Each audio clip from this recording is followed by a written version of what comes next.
Good afternoon, everyone. So we are up to Mishnah 6. This Mishnah is authored by Rabbi Nechunya ben Hakana. I'll put it on the screen. Rabbi Nechunya ben Hakana, one of the things he is known for is a prayer that he used to say when he would, before he'd come to study, to go into the study hall, he would make a prayer which would essentially say that when I'm going into the Beis HaMedrash, when I'm going into the study hall, let there not be an error that I make a mistake in something that I say, and that I result that there's a mistake in the law, but also that I shouldn't make a mistake that other people are going to laugh at, because I don't want people to, not because I'm going to be embarrassed, but because I don't want them to be guilty of making fun of somebody. So that there's the idea is that he's more worried that other people should be doing something wrong than he's worried about his own honor. And this is actually a prayer that many people say when they start to learn in the morning. So Rabbi Nechunya ben Hakana tells us as follows. Rabbi Nechunya ben Hakana Omer, Kol hamakabel olav ol Torah. Anyone who accepts upon himself the yoke of Torah. Ma'avirun mimenu ol malchus v'ol derech eretz. It gets taken off from him the yoke of government and the yoke of derech eretz. We're going to try that he's translating here as earning a livelihood. Derech eretz we know has multiple meaning. Could be just the idea of responsibility. Usually we use it also to talk about someone who how they speak, but to let someone in. But we also say that it's making a livelihood, earning money. That's also called derech eretz. In this case, that's the context. So a person who is going to be accepting upon himself the yoke of Torah will be removed from him these other, call it responsibilities. And the flip side is v'chol haporek mimenu, whoever throws off the yoke of Torah, nosnin alav ol malchus v'ol derech will be placed on him the yoke of government and the yoke of earning a livelihood. Then he'll have that, he'll have to worry about it. So essentially, there's a couple of ways to look at what Rabbi Nechunya ben Hakana is saying here. But the idea of yoke of Torah, first one, to think of a yoke. What's a yoke, right? A yoke is, I think we think of it as the animals having the harness on them, right? And a yoke is kind of restricting. It forces you to uh, go in a certain direction. It also doesn't let you deviate. So in that response, but it also shows that you're accepting the responsibility or the subjugation, so to speak, to whatever it is. So there's three things mentioned in this Mishnah. There's to the Torah, but then there's to the government and to the responsibility of earning a livelihood. That's also a yoke. Like you have to do it. You're stuck. And sometimes it becomes a drag, right? Or the yoke of government is where there's certain things that they make you do. You're going to be in other places you were conscripted.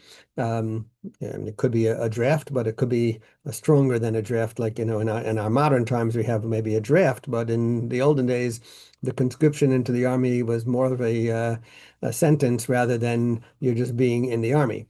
So it could be that. It could also other being. It could be taxes. It could be working for the government. They used to take people not just to be the army, to just work for the government, to do things that make you work. So it could be all kinds of things that you're beholden to. Your time would become to be beholden to them. So here, and one angle Rabbeinu Yonah approaches, he says the idea is talking about what do you consider number one? What do you consider as your primary, and what do you consider your secondary? So if you make the Torah your main purpose, and you make that your primary, and you make your work secondary, then Hashem will protect you from various things. He'll protect you from physical harm, bad things, so you won't have to be distracted from Torah. You won't make the idea is to make that your primary thing. Primary thing does not necessarily mean, by the way, that all of your time is spent there. It means that that's what you consider the most important.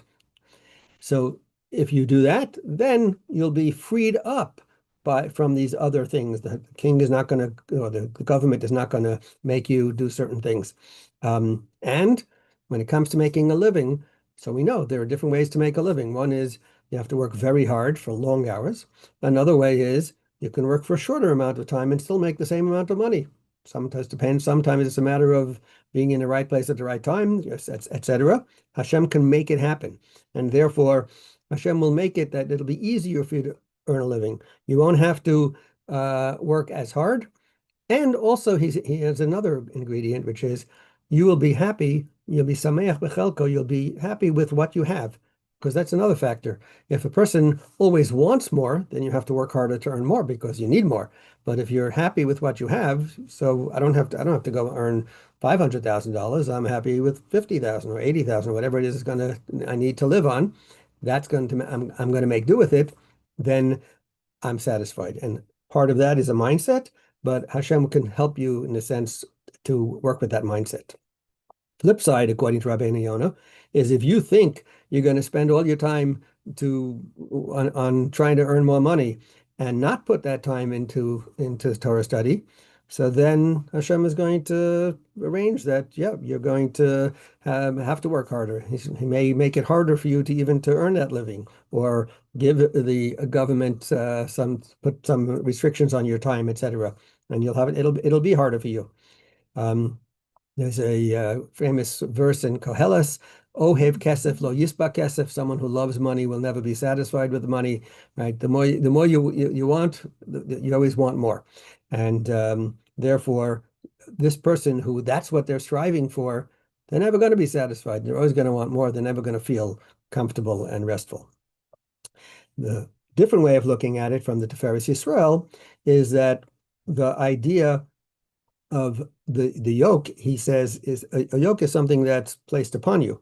So he's talking about that it says so it was placed upon you, and therefore it wasn't necessarily it wasn't something that you had to do, meaning that a person who so we know there are certain reasons. If you have time, obviously you should study Torah, but sometimes you can't because of obligations, right? So if you are obligated to, you have to make a living, so you don't have time. And you are obligated to do things for the government, so you don't have time. So a person like that who is already has other factors that are causing them to be busy, and therefore technically is exempt from learning Torah because they don't have time for it. If that person is going to make Torah primary and find time anyway and go beyond what is expected of him, then that person, Hashem is going to make it happen for that person and remove the obstacles. Hashem is going to make it that person is going to be able to, if you really want to do it, Hashem will make it that you can do it. Even though under normal circumstances, how do I have time? If you want to do it and you strive for it, somehow Hashem will make it that it's real. He says that it's not natural. It's going to be like miraculous. Hashem will make it happen. If a person does have the time, so then you're obligated. And you throw off that yoke and you say, I'm not, even though I could do it, I'm not going to do it. So then that person, even if he says, today maybe I'll do some learning, something will come up, he's not going to be able to. But so those are the two extremes. And then the middle ground is the person who's neutral, which is, you have time to learn, you do. You don't have time, you don't. Then that person, things work naturally for. So the people who are taking it to the extremes, the person who says, I'm going to find time no matter what, Hashem will sort of move things around and make it happen that you'll be able to. A person who says, I'm not going to do it no matter what, Hashem is going to make it that you can't do it. And a person who's just following the natural flow, so Hashem will also, his life will follow a natural flow and it'll be normal. And that's how it goes.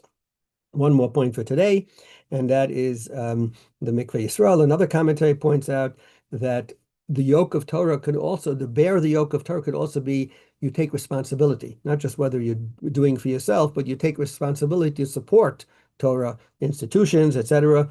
So a person who does that, who takes the responsibility for Torah study for the community or other people, that person will have the yoke of government and the yoke of derech eretz reduced. Because Hashem will help him to earn a living more easily and maybe even to have more money to be able to support the institutions that he supports, the Torah institution.